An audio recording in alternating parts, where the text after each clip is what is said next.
Hey, it's Kyle here, and I'm excited to talk about the newest episode of The Mandalorian, The Foundling. But if you haven't seen Chapter 20 yet of the show, please go watch the episode first and then come back and watch this review because it will include spoilers. With that out of the way, let's get started with our review of The Foundling. Overall, I did enjoy this. I will say one thing that I guess felt a little weird after last week's episode. Last week's episode was close to an hour. This one was, I believe, maybe definitely the shortest one of this season, maybe the shortest episode of The Mandalorian ever. And because last week's episode was so long, it made this week's episode feel super short, like it felt like it was over after 15 minutes. So I wouldn't have minded if they'd added another 5 to 10 minutes of content to it, just so it didn't feel so short. And I'll maybe mention later in my view where I thought they maybe could have added a little bit to it. But overall, despite the shortness episode, I really enjoyed it. Obviously, the episode you could probably break down into two main storyline points. One, kind of the journey of Grogu, and one, the journey of Bo-Katan. And we're kind of wondering which one is the Foundling that the episode title is referring to. I believe, both, but you're definitely seeing their journeys into becoming a part of this cult that Din's a part of. So first off, with the Grogu side, I really enjoyed that. It was kind of neat to see him start training. In some ways, it was very heartwarming to see how much Din wanted to see Grogu start training and really become a Mandalorian like he is. At the same time, it's like, do you really have to push him that hard to kind of enter into that life of, fighting and stuff like that? But, you can understand where he's coming from. I like the fact that Grogu was reluctant to kind of initially engage in the fighting session. I actually had kind of guessed wrong. I thought eventually he was going to use the Force. But instead, he kind of used his little acrobatic leaps that Luke taught him to enable him to win the duel. So I thought that was kind of a nice little touch. I'm going to fast forward to the end of the episode to kind of stay all on the Grogu stuff first. I enjoyed the scene with him in the armor as she's trying to usher him in more into this lifestyle and completely treating him like he is a true Mandalorian and a Foundling. Very much, proving that they don't really care what species you are, as long as you believe in their ways. That's all that really matters. I thought it was a nice touch that Grogu was having, kind of flashbacks the same way that Din did at the beginning of the series when the armorer was working on some new armor. So I thought that was really neat. Like everybody, I was very excited that we get to see more of how Grogu got out of the Jedi Temple. Again, like everybody else, I was super excited to see who helped him get it out, and we find out it's a Jedi named Kelleran. I wasn't really familiar with him. I looked it up after the episode's over, and I guess there's a show that Star Wars does on YouTube. It's kind of a game show geared towards kids, and Kelleran's the main character on that. But I'm glad, I was kind of hoping they would do a Jedi that was not like one of the big names, either from the Clone Wars or the prequel movies and stuff like that. Because I know one of the common complaints that people have with Star Wars, all this stuff, is like it seems like it's just a very small place. Because every character seems to be connected to every character.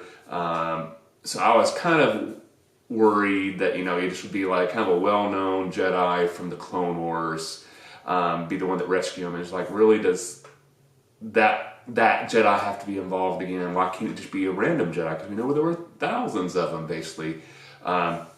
So even though this was not a completely unknown Jedi, I'm guessing most people like myself had never heard of this Jedi before this episode. So I did enjoy that they kind of did like, all right, this was just a Jedi that rescued it. It's not, some well-known star of one of the animated series or somebody that's been mentioned in one of the other movies or TV series so far. It's just another Jedi.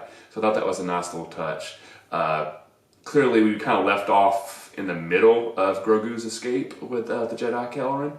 So I'm guessing we're going to get to see more of that. Maybe how he got, kind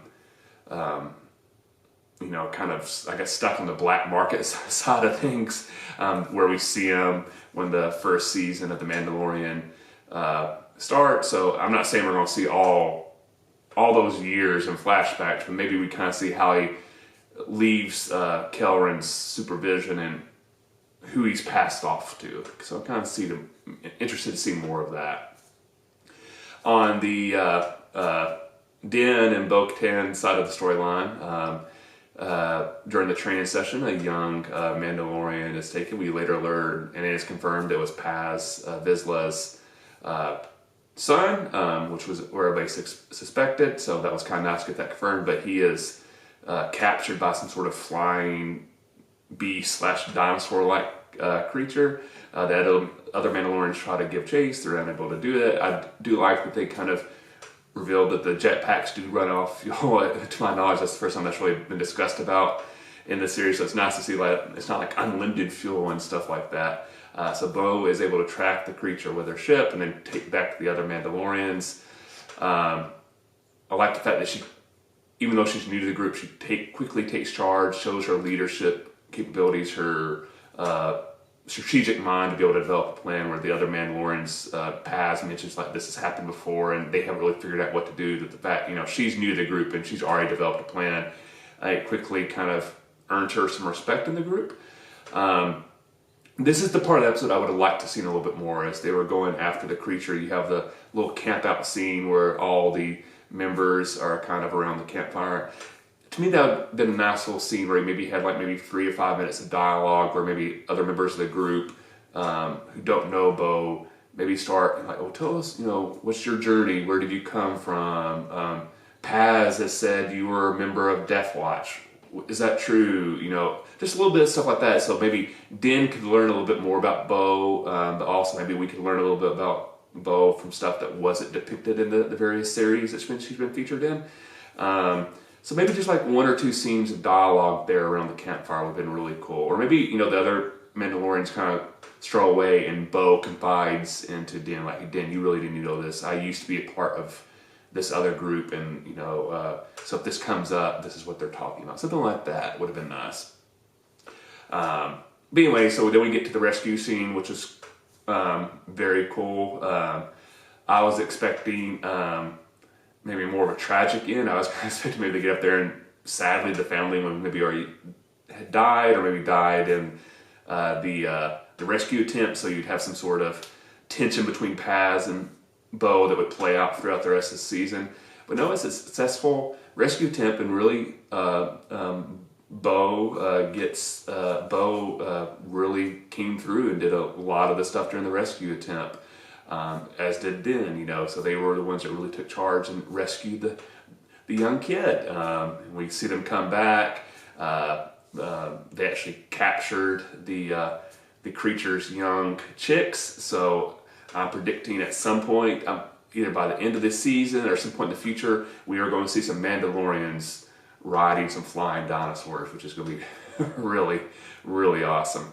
Then we get a very cool scene between Bo and Armor, which is probably my favorite scene in the episode, where you clearly tell, Bo is really becoming a part of this group. Early in the episode, where she's referred to as the leader of the war party, I think you tell like, oh, people are following me again.